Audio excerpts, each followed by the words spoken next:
जिन लोगों की क़ुव्वत मुदाफ़त जिसको इम्यूनिटी कहते हैं वो कम होती है, उसको इम्यूनो कंप्रोमाइज़्ड कहा जाता है।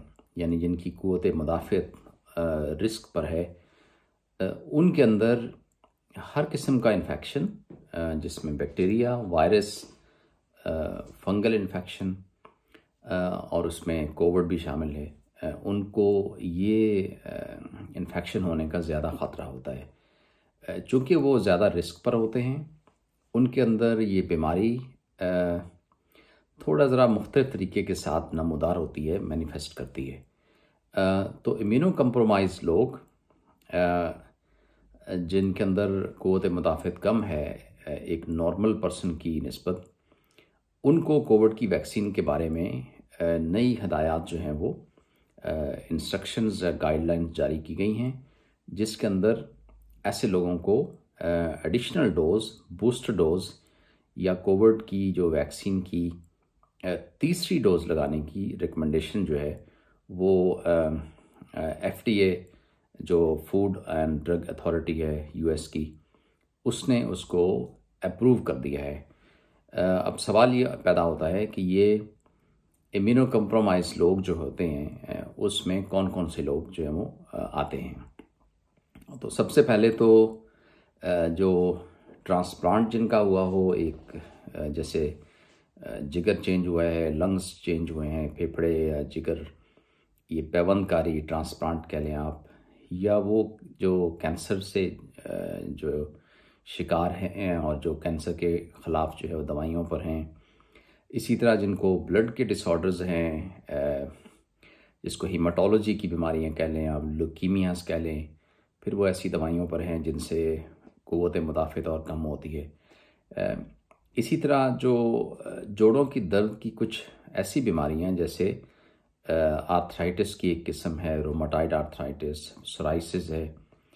इसी तरह कुछ ऑटोइम्यून डिजीज़ेज़ और फिर इन बीमारियों के अगेंस्ट जब आप कुछ ऐसी दवाइयाँ खाते हैं जो आपका जो मुदाफ़त का निज़ाम है उसको और कमज़ोर कर देती हैं, तो ये लोग आते हैं इम्यूनो कंप्रोमाइज्ड लोगों की फ़हरिस्त में। क्या शुगर का मरीज़ भी इम्यूनो कंप्रोमाइज़ कहा जाता है?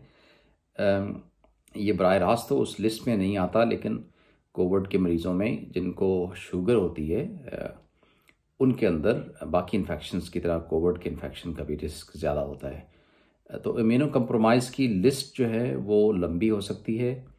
उसके ऊपर आपका क्लिनिशियन, आपका डॉक्टर डिसाइड कर सकता है कि आपकी इम्यूनिटी बाकी आम आदमी की निस्बत कम है या बराबर है, तो आपको बूस्टर डोज चाहिए या नहीं।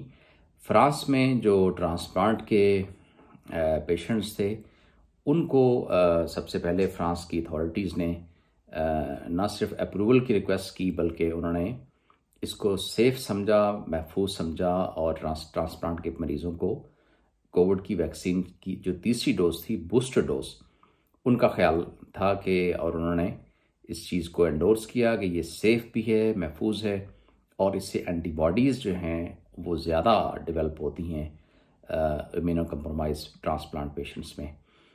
अब इसको उस मरहले पर पिछली वीडियो में मैंने जिक्र किया था, उस वक़्त FDA ने US जो ड्रग रेगुलेटरी अथॉरिटी है उसने इसकी अप्रूवल नहीं दी थी। अब इसकी न सिर्फ अप्रूवल आ गई है बल्कि अमेरिका और यूरोप के बाकी कंट्रीज़ में, ममालिक में भी कोविड की जो तीसरी डोज़ है वैक्सीन की, उसके ऊपर काम हो रहा है।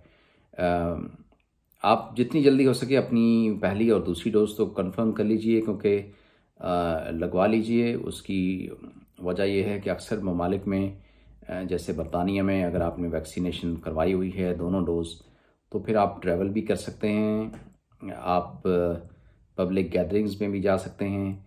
आम आदमी के लिए अभी तक थर्ड डोज या बूस्टर डोज की जो है वो रिकमेंडेशंस नहीं आई हैं, लेकिन ये सिर्फ वक्त की बात है। जैसे जैसे वक्त गुजरेगा, हफ्ता ब हफ्ता या आप इसको मंथ बाय मंथ महीना के साथ साथ वक्त के साथ साथ इसके ऊपर रिसर्च भी जारी है और जो नए केसेस आते हैं वो उसका स्टडी जारी है कि क्या आम आदमी को भी या हर किसी को कोविड की 3rd डोज दरकार है या नहीं। लगता यह है कि ये सिर्फ वक्त की बात है। कुछ ही वक्त में जो है वो हम सब लोग जो 2 डोज भी ले चुके हैं उनके ऊपर भी ये रिकमेंडेशन आ जाएगी कि आप कोविड की 3री डोज जो है वो ले लें, ताकि लॉन्ग टर्म लंबे अरसे के लिए मुदाफ़त आ सके।